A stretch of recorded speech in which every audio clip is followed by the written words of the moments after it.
여기 동그란 뼈 보이시죠? 이게 이제 슬개골이라는 뼈고요. 이게 안쪽이나 외측으로 빠졌을 때 통증을 유발하기 때문에 이것을 교정을 해야 되는 경우가 많습니다. 아마 여러분들께서 제일 궁금해하시는 게 슬개골 탈구를 언제부터 해야 되는지를 많이 궁금해하실 것 같아요. 선생님들마다 좀씩 생각이 다르시고 서적마다 조금씩 내용이 달라서 수의 정형 학회에서 기회가 오늘이다 생각해서 제가 손을 들고 직접 질문을 했었던 기억이 납니다. 그때 많은 분들이 의견을 내면서 정리가 된 답을 말씀을 드리면 똑키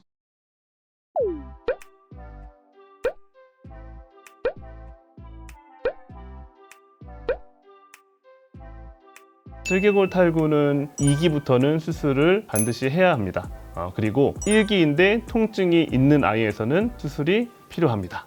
이게 일단 기본적으로 보호자분들이 아셔야 되는 부분이고요. 이제 어린 아이에서 슬개골 탈구 수술을 진행을 해야 되는지도 많이 궁금해하실 것 같은데요. 1살 미만의 어린 아이한테 수술을 하는 게 많이 속상하시기도 하고 걱정도 되시고 하시겠지만 슬개골 탈구 수술을 만약에 조금 미뤘을 때 생기는 부분들을 보호자분들이 보시게 되면 아마 수술을 진행을 하실 수밖에 없게 되실 거예요. 1살보다 어린 아이에서는 성장판이 열려 있습니다. 성장판이 열려 있는 상태에서 슬개골 탈구가 되게 되면 골 변형이 생기게 됩니다. 슬개골이 안쪽으로 빠져 있을 때 이 위에 연결되어 있는 게 이제 대퇴내갈래 근육이라는 아주 두꺼운 근육이 여기에 연결되어 있는데요. 이게 이제 안쪽으로 탈구가 되어 있을 때는 이 근육이 수축을 하게 됩니다. 그렇게 되면 슬개골 탈구가 빠져 있는 상태에서는 안쪽으로 당기는 힘이 계속적으로 작용하게 돼요. 그렇게 되면 다리가 안쪽으로 오다리처럼 휘게 되는 모습이 됩니다. 그렇기 때문에 의사 선생님과 상담을 하셔야 됩니다. 근데 수술적인 방법이 성견인 경우랑은 조금 다를 수가 있습니다. 왼쪽에 있는 아이는 1살 미만 아이에서 성장판이 열려있는 다리를 보여드리고 있는데요. 이 앞에 있는 이 부위, 이렇게 검게 되어 있는 이 부위 있잖아요. 이 부위가 경골 조면에 있는 성장판입니다. 그리고 이제 오른쪽 사진을 보시면 성장판이 닫혀있는 성견의 다리 모양을 볼 수 있습니다. 경골 조면 앞에 있는 이 성장판은 이 뼈의 두께를 관여하는 성장판이거든요. 경골 조면 수술은 결국엔 여기를 골절을 내서 옮기는 수술이거든요. 7개월 미만인 아이들 같은 경우에는 이 슬개골 탈구 수술을 만약에 할 때 활차고 성형수술만 진행을 하게 됩니다.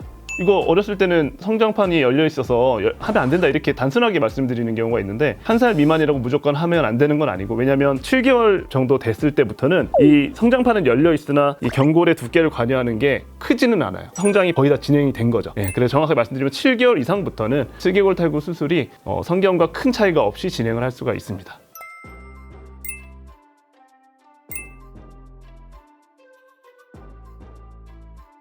수술을 하면 보통은 한 3개월 정도를 이제 저희가 관리 기간으로 말씀을 드리고요. 입원을 하는 거나 바로 퇴원을 하는 거나 사실은 원론적으로 치료의 목표는 똑같습니다. 만약에 퇴원해서 관리를 보호자분이 하실 수 있으시면, 그러니까 관리라는 거는 양쪽 다리 슬개골 탈구 수술을 하게 되면 결국엔 아이는 다리를 못 쓰고 기어다니는 모습으로 거의 있게 되는데요. 그때 애기가 똥 싸고 오줌 싸고 하면 엉덩이에 다 묻고 막 이런 상황도 생기고요. 그리고 붕대도 반나절 정도 되면은 오줌 묻어서 오염되고 이런 경우가 많은데, 그럴 때마다 이제 병원에 오셔서 붕대를 다시 교체하고 하실 수 있는 상황이 되시면 바로 퇴원도 가능하실 수 있어요. 근데 이제 그런 부분이 좀 어려운 경우에는 입원을 통해서 운동 제한과 그리고 그런 드레싱을 계속 해주는 게 필요합니다. 특히 이제 운동 제한이 굉장히 중요한데요. 보호자분들이 오해하시는 게 수술하면 한 3개월 동안 다리 못 쓰고 쩔쩔뚝거리고 있다고 생각하시는데, 실제로 한 일주일 정도만 되면 아기가 거의 정상까지는 안 되지만 많이 걸어 다니고 뛰어다니려고 하는 모습도 보이거든요. 근데 이제 그때 이제 만약에 우리가 관리를 제대로 못하고 케이지에 가둬두지 않은 상태로 있으면 관절 부위가 퉁퉁 붓게 되고 관절이 어미게 되거나 아니면 수술 부위가 뜯어지거나 아니면 재탈구나 이런 것들이 생길 수 있기 때문에 그 안정화되는 그 기간 동안까지는 철저한 케이지 레스트, 운동 제한이 필요합니다. 그래서 보호자분이 관리하시든 아니면 병원에서 관리하시든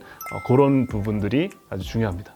슬개골 탈구를 오지 않게 하는 방법은 사실은 없습니다. 슬개골 탈구가 있는 이유가 거의 대부분이 어린아이에서는 유전적인 이유가 큽니다. 아마 엄마와 아빠를 찾아보면 슬개골이 거의 대부분이 빠져있는 경우가 많습니다. 그래서 오히려 믹스견 같은 경우에는 슬개골 탈구가 오히려 좀 적다는 연구 결과도 있어요. 대부분의 아이들이 순종인 경우에 슬개골 탈구가 더 많이 있다고 하거든요. 그래서 보면 가끔 이제 엄마와 아빠 그리고 그 한 배에서 나온 아이들을 한 4-5마리를 같이 데려오셔서 슬개골 탈구를 한 번에 세트로 교정하러 오시는 분들도 가끔 계세요. 그러니까 슬개골 탈구는 결국에 유전적인 부분이 크다는 것을 우리가 모두 이해를 해야 되고요. 그런 경우에는 철저하게 관리를 하면서 슬개골 단계가 어디 단계인지를 잘 의사 선생님과 상담하시고 적절한 의학적인 치료를 하는 게 필요합니다. 어떤 아이가 매트 위에서만 계속 있으려고 하고 매트에서 딴 데로 빼내면은 짖고 물고 난리를 쳤던 아이였거든요. 그래서 병원에서 이제 저희가 신체 검사를 하고 엑스레이 촬영을 한 결과 거기에 슬개골 탈구가 있었고 관절염이 엄청 심한 상태였거든요. 그 아이는 결국에는 그 바닥 매트에서 걷는 게 굉장히 편안했던 거예요. 그러니까 예를 들면 이제 우리가 무릎이 아플 때 아이스 링크장 같은 데 가서 스케이트를 타라 그러면 사실 엄청 아프잖아요.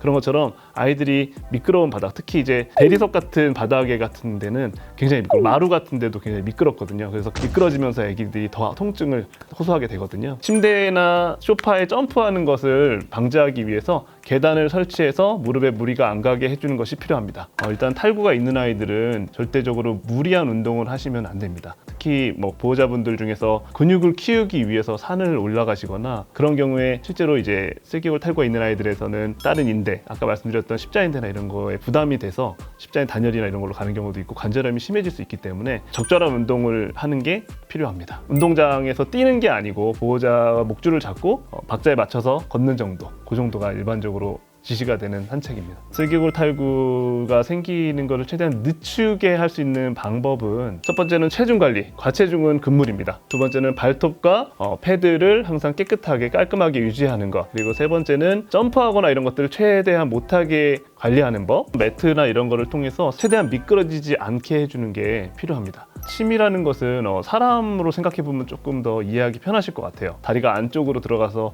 오다리로 걷고 있는 아이를 침 치료를 받으러 가서 침을 놓는다고 이 구조적인 것이 정상 위치로 돌아가지는 않거든요. 똑같이 강아지도 슬개골이 탈구가 되어 있는 아이를 계속 침을 놓는다고 해서 절대 정상 위치로 돌아오지 않습니다. 침을 통해서 뭐 관절염을 개선해주거나 뭐 그런 부분들은 개선의 여지가 있을 수 있겠지만 슬개골 탈구만 놓고 봤을 때는 개선할 수 없다는 부분에 대해서는 명확하게 아셔야 합니다. 오늘은 강아지 슬개골 탈구 수술에 대한 주제를 갖고 이야기를 나눠봤는데요. 너무 어린아이한테 벌써 수술을 시켜야 되나 마음 아프고 걱정이 앞설 수도 있지만 아이가 아픈 상태로 오래 있지 않도록, 그리고 수술을 통해 건강한 다리로 잘 다닐 수 있도록 만들어주는 것이 더 중요하다고 생각합니다. 슬개골 탈구 수술과 관련해서 궁금한 내용이 있으시다면 댓글을 남겨주세요. 지금까지 안주원 수의사였습니다.